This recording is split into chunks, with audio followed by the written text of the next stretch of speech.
მოგესალმები დღეს მართლაც განსაკუთრებული მასალა გვაქვს კონსტანტინე გამსახურდიას დიდოსტატის კონსტანტინეს მარჯვენა და ნამონარიდები.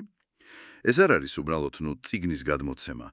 უფრო ვცდილობთ, რომ შენი წყაროებიდან ამოვკრიფოთ ისეთი მომენტები, ნაპერწკლები ხომ ხდები, რომლების გვაჩვენებს პერსონაჟებს, იმ ისტორიულ ქართეხილებს, ძალაუფლება როგორია, რწმენა ძლიერიც და სუსტიც, ხელოვნების მაგია და, რა თქმა უნდა, ადამიანური დრამები, მარადიული.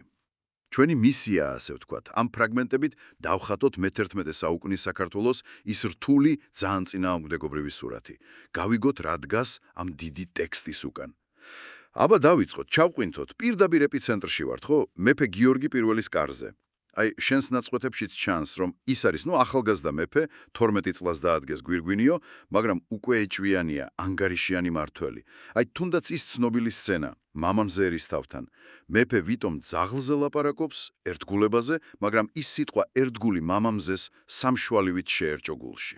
ეს ხო, პირდაპირ ეჭვზე მიანიშნებს, ღალატზე, აერში ტრიალებს ეს ყველაფერი.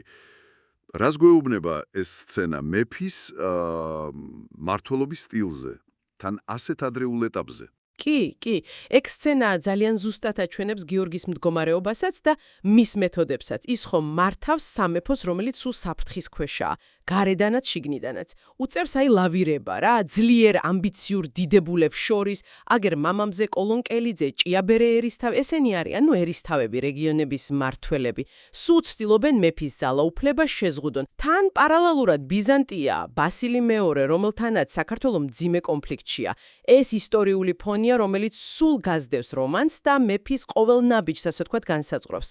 ხო და ამ ფონზე გიორგის ეჭვიანობა და ეს ინტრიგები უფრო გადარჩენის მექანიზმია, ვიდრე რა ვიცი, უბრალოდ ხასიათი. ცდილობს დააბალანსოს ისეთი ფიგურები, როგორიც არის მელქისედეკ კათალიკოსი და ფარსმან სპარსი, ორი აბსოლუტურად განსხვავებული ძალა მის კარზე. მართალია. და ეს ბალანსირების მცდელობა მერე დრამატულ სცენებში იშლება, ხო? მამამზეს დაკითხვა, ვახსენეთ უკვე. მელქისედეკის ის გრანდიოზული პროცესია ქორსატეველასკენ, 200-ზე მეტი სასულიერო პირი. და რაც საინტერესოა, 12 გამოცდილი მსტოვარი, ჯაშუში, ბერის ტანსაცმელში ახლავს. რელიგიური მსვლელობაა, მაგრამ აშკარად პოლიტიკური და სადაზვერვო ქვეტექსტის აქვს. მერე ის დაძაბულობა ნადიმზე, ღვინით რო არიან და ერთმანეთს ეჯიბრებიან ერისთავები და ყველაზე ტრაგიკული ჭიაბერის სიკვდილი. ის ხომ ძელი ცხოველით ხელში კვდება, რაც ამ აქტს რელიგიურ წონას სცემს, მაგრამ კათალიკოსის სიტყვები დაისაჯე ძელი ცხოველითა. ეს კითხვას აჩენს, ვის გულისხმობდა ჭიაბერს თუ ქრისტეს? ეს ორაზროვნება, ხომ პირდაპირ მიანიშნებს, რომ შეიძლება სულ სხვანაირად იყო ყველაფერი. იქნებ მეფის ხელიწერია. შორენას გამო. ზუსტად. ჭიაბერის სიკვდილი არის კულმინაცია, სადაც პოლიტიკური ინტრიგა, რელიგიური სიმბოლიზმის და პირადი მოტივები ერთმანეთს კვეთს. ძელი ცხოველი, პატიოსანი ჯვარი, რომელსაც, ლეგენდით უდიდესი ძალა აქვს და რომლის ისტორიაც არის ნახსენები ნაწყვეტებში, აშოტ კურაპალატი ბუღათურქი, ის აქ არამხოლოდ რელიქვია, არამედ პოლიტიკური ლეგიტიმაციის და ძალაუფლების ინსტრუმენტიც ხდება. მისი სასჯელი შეიძლება გავიგოთ როგორც ღვთისნება, კი ბატონო, მაგრამ ასევე როგორც კათალიკოსის მიერ პოლიტიკური რეალობის რელიგიური ენით შენიღბვა. ეს ეპიზოდები გვაფიქრებინებს ერთგულებაზე, ღალატზე, მეფობის ტვირთზე და იმაზე თუ როგორი სასტიკი შეიძლება იყოს ძალაუფლების თამაში. საინტერესოა, რომ თვითონ მელქისედეკიც ახსენებს გიორგის წინაპრის, ბაგრატ კურაპალატის სისასტიკეს. თითქოს ამით ცდილობს რაღაცნაირად გიორგის ქმედებები ან გაამართლოს, ან უბრალოდ კონტექსტში ჩასვას. მაგრამ ამ პოლიტიკური მანევრების ფონზე არის მომენტები გიორგი სხვა კუთხით რო ჩანს. მაგალითად, თავის გლახაკ მეგობრებთან ერთად რო ნადირობს და ქეიფობს, თავს გლახუნა ავშანიძეს ეძახის. ეს გაქცევა რეალობიდან თუ უბრალოდ მისი პიროვნების მეორე, უფრო უბრალო მხარეა. ეს გვეხმარება მის გაგებაში თუ პირიქით უფრო ართულებს. ფიქრობ ორივე. ერთის მხრივ აჩვენებს მის სურვილს, რომ დროებით მაინც დააღწიოს თავი ამ სამეფო ეტიკეტს, პასუხისმგებლობას ამ ტვირთს. ეს მას უფრო ადამიანურს ხდის კი, მაგრამ ამავდროულად ხაზ უსვამს იმ უფსკრულს, რაც მის ოფიციალურ სტატუსსა და პირად სურვილებს შორის არის. ეს გლახუნა ავშანიძეობა შეიძლება როლის თამაშია, მაგრამ ისიც ხომ ცხადყოფს, რომ მეფეც კი შეიძლება დაიღალოს მეფობით. ეს სირთულეა, რომელიც მას და სხვა პერსონაჟებსაც ასე საინტერესოს ხდის აი შენს მოწოდებულ მასალაში. და ამ რთული პოლიტიკური ქსოვილიდან, ხო, ბუნებრივად გადავდივართ რწმენისა და რელიგიის თემაზე, რომელიც ასევე სავსეა კონფლიქტებით. ცენტრში მელქისედეკ კათალიკოსია, უმაღლესი სასულიერო პირი. მისი ძალაუფლება, როგორც ჩანს, მეფისას არაფრით ჩამოუვარდება, ის არის მკაცრი, შეუვალი. გავიხსენოთ მისი დამოკიდებულება ცოტა ერისთავების დასჯისადმი, ან ის დაჟინებული მოთხოვნა ფარსმან სპარსი დაისაჯოს. მაგრამ აი კითხვა ჩდება, ის მხოლოდ პოლიტიკოსია ანაფორაში, თუ რას გვეუბნება მისი ფიზიკური მდგომარეობის აღწერა ქორსატეველას აღმართსი, ქანს გაწყვეტილი ძლივ სიკავებს თავსო. მელქისედეკი განასახიერებს შუა საუკუნეების ეკლესიის ძალაუფლებას, მის კომპლექსურ როლს. ის არის სულიერი ლიდერიც და უმნიშვნელოვანესი პოლიტიკური ფიგურაც. კათალიკოსის ტიტული მას აძლევს უზარმაზარ გავლენას. მისი სიმკაცრე შეუვალობა მომდინარეობს მისი მისიან, რომ დაიცვას მართლმადიდებლური დოგმები, მაგრამ ამავე დროს ეს პოლიტიკური ბრძოლის იარაღიცაა, განსაკუთრებით ფარსმანთან დაპირისპირებაში ჩანს ეს. რაც შეეხება მის ფიზიკურ სისუსტეს აღმართზე, ეგ ძალიან საინტერესო დეტალია კი. ეს მას ადამიანურ განზომილებას სცემს. აჩვენებს, რომ ამხელა ძალაუფლების ტარება ფიზიკურადაც მძიმეა. შესაძლოა ეს იმის სიმბოლოც არის, თუ რა ძალისხმევა სჭირდება რწმენის სიმაღლეზე ასვლას და დაცვას იმ მღელვარე ეპოქაში. მისი ქადაგება სოდომის ცოდვაზეც ხომ, ეს ხომ არამხოლოდ ზნეობრივი შეგონებაა, არამედ ფარსმანის წინააღმდეგ მიმართული ირიბი დარტყმაც არის, ფაქტობრივად. და აი მივედით ფარსმან სპარსამდე. კაცი გამოცანა. ხუროთმოძღვარი, მაგრამ სპარსად წოდებული, რაც იმ დროს ნიშნავდა უცხოს, შეიძლება მტრულსაც კი. მელქისედეკისთვის ის ურჯულოა, მწვალებელი. მისი ბიოგრაფია, აი როგორც წყაროებიდან ჩანს, მართლა კინოს სცენარს გავს. მოგზაურობა აღმოსავლეთში, ბრწოლები, სუფიზმთან რაღაც კავშირი, კაიროს მეჩეთების შენება, მერე ტყვეობა და ბოლოს მეფის მთავარი არქიტექტორი. რას წარმოადგენს ის ამ რომანის სამყაროში? უბრალოდ უცხოელი ოსტატია თუ რაღაც მეტი? რაღაც მისტიკური სიბრძნის მატარებელიც კი. მისი სპარსობა და წარსული მას აშორებს დომინანტურ მართლმადიდებლურ კულტურას და სწორედ ამიტომ ხდება ის მელქისედეკის მთავარი სამიზნე, მაგრამ მეფე გიორგი მას აფასებს. როგორც ჩანს, მისი პრაქტიკული ცოდნის გამო, შესაძლოა მისი რაღაცნაირი პირდაპირობის გამოც, ფარსმანი ცინიკურად უყურებს კარის ინტრიგებს, მლიქვნელ მრჩევლებს, მისი ფიქრები ბუხართან დაკვირვებები ბუნებაზე, აი თუნდაც მამალზე, რომელიც ერთადერთია ცხოველთა შორის, რომელიც ცისკენ იყურება მუდამჟამს, ეს მის სიღრმეზე მიუთითებს. ის განასახიერებს მსოფლმხედველობათა შეჯახებას, ცოდნის ძიებას, დოგმების მიღმა და იმ უნდობლობას, რასაც სხვა უცხო ხშირად იწვევს. მისი პერსონაჟი კითხვას სვამს. სად გადის ზღვარი სიბრძნესა და ერეს შორის? საინტერესოა მისი ასტროლოგიური ცოდნაც, ხო? ვარსკვლავის გამოჩენა, მიწის წინასწარმეტყველება. ეს მის მისტიკურ აურას აძლიერებს, მაგრამ თან გვაჩვენებს, რომ იმ ეპოქაში სამყაროს აღქმა ბევრად ფართო იყო, ვიდრე მხოლოდ რელიგიური დოგმები. ის და მისი მოწაფე, კონსტანტინე არსაკიძე, ერთად წარმოადგენენ ხელოვნების და შემოქმედების ძალას. მოდი სწორედ არსაკიძეზე გადავიდეთ. დიდოსტატი. რა ჩანს მის შესახებ ამ ნაწყვეტებიდან? არსაკიძე არის, შემოქმედი გენიოსის არქეტიპი რა, თავისი ტვირთით, თავისი ტრაგედიით. აი, შენს წყაროებში ვხედავთ მის უდიდეს თავდადებას სვეტიცხოვლისადმი. ეს მისთვის არა უბრალოდ სამუშაო, ეს არის ცხოვრების მიზანი.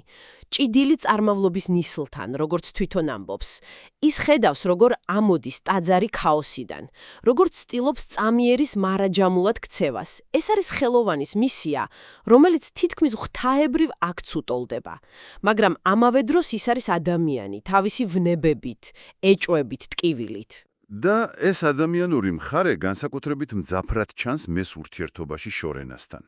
თავიდან ის გაუგებრობა, ძუძუმტე, მერე ის შემზარავი ჭორი ქუჩაში მეფის ხარჭა, რამაც ლამის გაანადგურა, მერე მათი შეხვედრა ირმის საჩიხესთან, გრძნობები რომ ახალი ძალით იღვიძებს, ძალიან ემოციურია.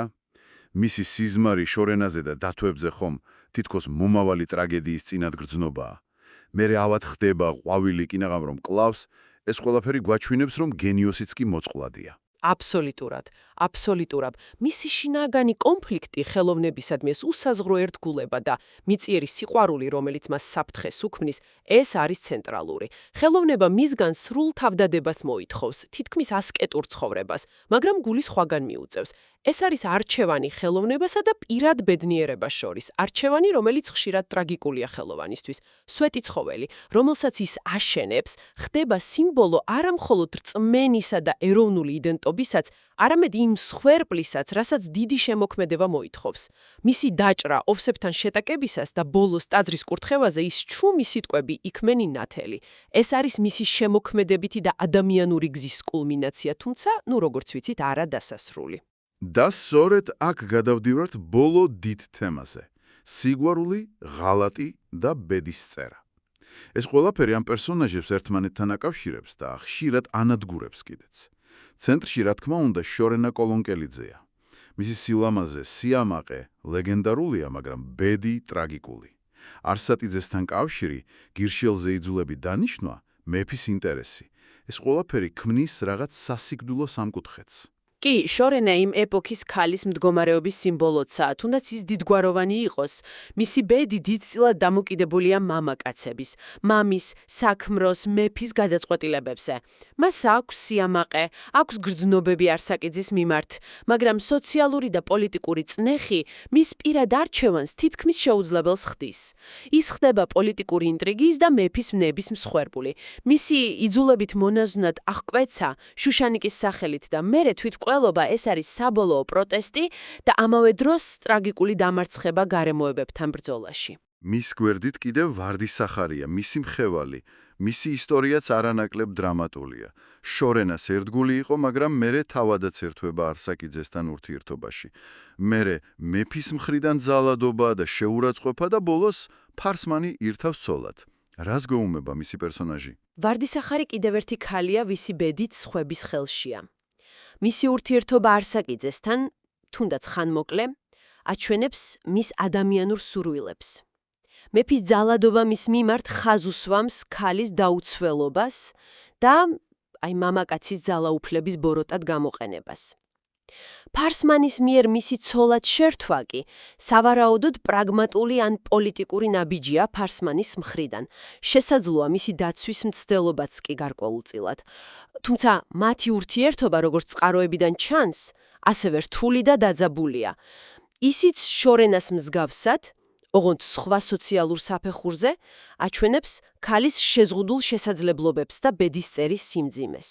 და ამ ქალს ბებძე პირდაპირ გავლენას ახდენს მეფე გიორგის ის დაუკმაყოფილებელი ვნება შორენას მიმართ და მისი ეჭვიანობა ჯერ ჭიაბერის, მერე კი ალბათ არსაკიძის მიმართაც. ამას ემატება გირშელი, შორენას საქმრო, მეფის ნათესავი, რომელიც აღწერილია როგორც ხიარული, მაგრამ შეიძლება უხეშიც და რომელიც ბოლოს იღუპება. ეს ყველაფერი ქმნის სიყვარულის, ვნების, ღალატის და ტრაგიკული ბედისწერის ერთ დიდ ჩახლართულ კვანძს. ნამდვილად. ეს ნაწყვეტები გვიჩვენებს სიყვარულის სხვადასხვა სახეს, რომანტიკულს, ვნებიანს, აკრძალულს, ცალმხრივს.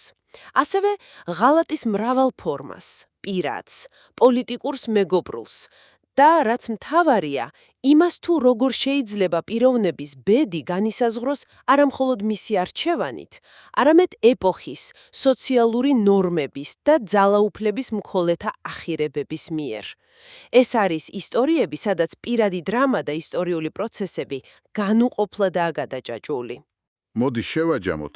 ამ მამონარიდების საფუძველზე ჩვენ შევეხეთ მე-11 საუკუნის საქართველოს რთულ და მრავალფეროვან სამყაროს, რომელიც კონსტანტინე გამსახურდიამ ასეთი ძალით დაგვიხატა. ვნახეთ ძალაუფლებისთვის ბრძოლის სისასტიკე, რწმენისა და ურწმუნოების ჭიდილი, ხელოვნების შექმნის სირთულე და სიდიადე და ადამიანური ვნებების ქარიშხალი, რომელიც ყველაფერს და ყველას ამოძრავებს. პერსონაჟები გიორგი მეფე, არსაკიძე, მელქისედეკი, ფარსმანი, შორენა არ არიან შავთეთრები, ისინი კომპლექსურები არიან, წინააღმდეგობრივები. და სწორედ ეს სირთულე ხდის რომანს დღესაც აქტუალურს. ისტორიული დეკორაციების მიღმა იმალება მარადიული თემები. ამბიცია, ერთგულება, ღალატი, სიყვარული, შემოქმედის ტრაგედია, ბრძოლა საკუთარ თავთან და სამყაროსთან. საინტერესოა, რომ რომანი 1939 წელს დაიწერა, ძალიან რთულ პერიოდში და თავად გამსახურდიას მიზანი, როგორც ის წერდა, დიდი საქართველოს ჩვენება იყო. თუმცა, მან გვიჩვენა არა მხოლოდ სიდიადე, არამედ მისი ფასიც.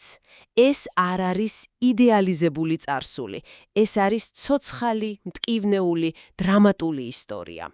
და ბოლოს მინდა დაგატოვებინო ერთი კითხვა, რომელზეც შეიძლება დაფიქრდე. როცა ვხედავთ ამ გადახლართულ ბედებს მეფის, დიდოსტატის, ქათალიკოსის, ერისთავების, ქალების, რომლებიც მათ შორის აღმოჩნდნენ, რას გვეუბნება ეს ყველაფერი ისტორიის დიდი მდინარისა და პატარა ადამიანის ბედის ურთიერთმიმართებაზე? ანუ, რამდენად თავისუფალი ადამიანი თავის არჩევანში, როცა ისტორიული ქარტეხილები და სხვათა ამბიციები მის ცხოვრებას აყალიბებს და როგორც ცვლის, ამაღლებს და ზოგჯერ ანადგურებს კიდეც ადამიანს, დიდებისკენ იქნება ეს პოლიტიკური, რელიგიური თუ შემოქმედებითი სრათვა. მადლობას გიხდი, რომ ჩვენთან ერთად იყავი ამ სიღრმისეულ გარჩევაში.